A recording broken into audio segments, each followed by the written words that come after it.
नमो बुद्धाय क्रांतिकारी जय भीम। दोस्तों 95 दिन हो चुके हैं महाबोधि महाविहार मुक्ति का आंदोलन शुरू है और देश विदेश की एक ही मांग है कि महाबोधि महाविहार ब्राह्मण पंडों के हाथों से मुक्त होना चाहिए। बस इतनी सी मांग लेकर वो बोध गया महाबोधि महाविहार मुक्ति आंदोलन शुरू है और उनकी मांग यह जायज है कि जिस तरह से मंदिरों में हिंदुओं का कब्जा है, मस्जिदों में मुसलमानों का वहां पे रहते हैं और चर्च पे क्रिश्चियनों का कब्जा है, तो महाबोधि महाविहार बौद्धों के हाथ में क्यों नहीं। बस यही मांग लेके वो 95 दिन हो चुके वहां पे आंदोलन शुरू है और जो बिहार सरकार है, जो 1949 का बीटी एक्ट है, वो निरस्त होकर महाबोधि महाविहार बौद्धों के हाथों में आना चाहिए।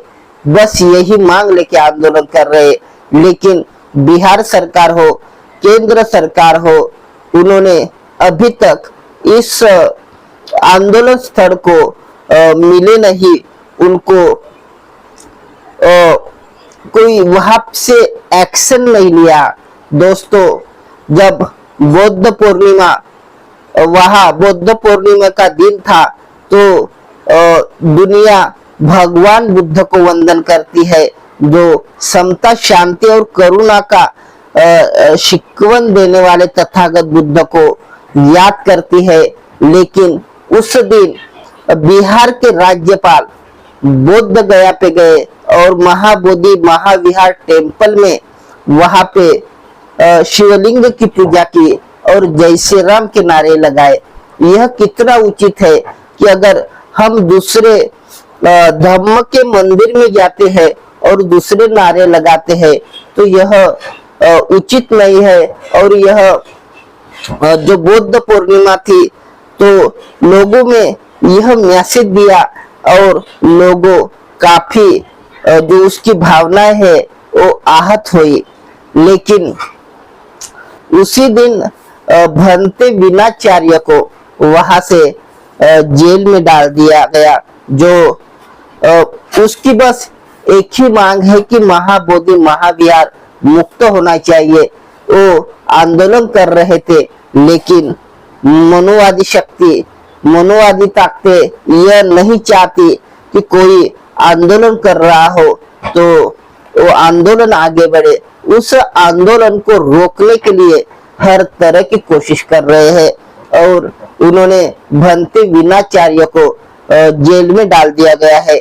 लेकिन एक खुशी की बात यह है कि महाबोधि महाविहार को लेकर सुप्रीम कोर्ट का एक बड़ा फैसला आया है और सुप्रीम कोर्ट बोध गया मंदिर अधिनियम 1949 को रद्द करने के संबंध की याचिका अंतिम सुनवाई में कर दिया है और 29 जुलाई को वो अंतिम सुनवाई है।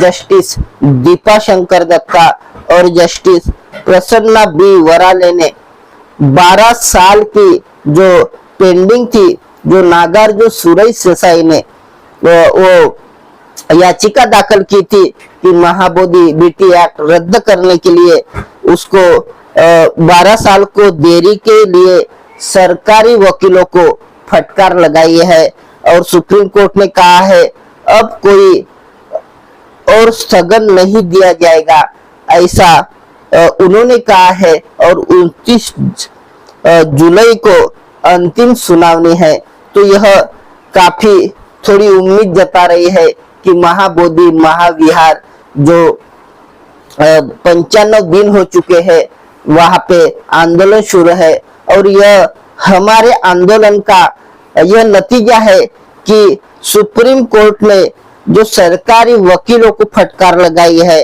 और उन्होंने कहा है कि 29 जुलाई को जो 1949 का बीटी एक्ट है उनकी वहां पे अंतिम सुनवाई होगी। दोस्तों यह जो महाबोधि महाविहार मुक्ति के लिए देश विदेश की नजरें है। भारत में तो आंदोलन शुरू है, चाहे अमेरिका हो, जापान हो, थाईलैंड हो, वियतनाम हो, श्रीलंका हो, ऐसे अनेक देशों में महाबोधि महाविहार मुक्ति के लिए आंदोलन शुरू है और यह मांग जायज है कि महाबोधि महाविहार बौद्धों के हवाले होना चाहिए। लेकिन सुप्रीम कोर्ट का यह फैसला बौद्धों को एक आशावादी नजर आ रहा है और महाबोधि महाविहार मुक्ति का मार्ग दिख रहा है। तो आपको क्या लगता है, प्लीज कमेंट बॉक्स में जरूर बताइए और इस वीडियो को ज्यादा से ज्यादा शेयर करें। आरआर मीडिया चैनल को सब्सक्राइब करना ना भूले। Thank you. नमो बुद्धाय। जय भीम।